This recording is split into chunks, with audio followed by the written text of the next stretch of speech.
สวัสดีทุกคนด้วยนะครับวันนี้ผมก็จะมาดูน้องสุนัขนะครับก็พักจากแมวมาดูสุนัขกันบ้างนะครับนี่นะครับน้องตัวนี้ชื่ออะไรก็ไม่รู้นะครับเ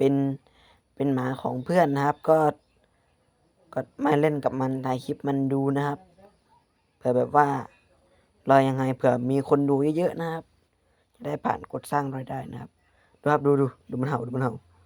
ไม่มีเสียงนะครับเพราะว่าจะมาพากเอานะครับเพราะว่า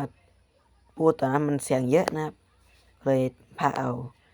ดูครับดูมันเอาเดินออกมานะตัวนี้เล่นกล้องนะมาตัวนี้เล่นกล้องดีกว่าแมวเลยนะมาตัวนี้เล่นกล้องด้วยนะครับดูทุกคนดูมันวิ่งเอาไปแล้วเอ้ยไปไหนนุ่มไปไหนนุ่มเอ้ยรอด้วยนุ่มเอานุ่มรอด้วยนุ่มไปไหนนุ่มเอ้ยเห่าทำไมเฮ้ยมันเห่าเฮ้ยมันเห่าโอ้ยเอายังไงเอาเดี๋ยวเอา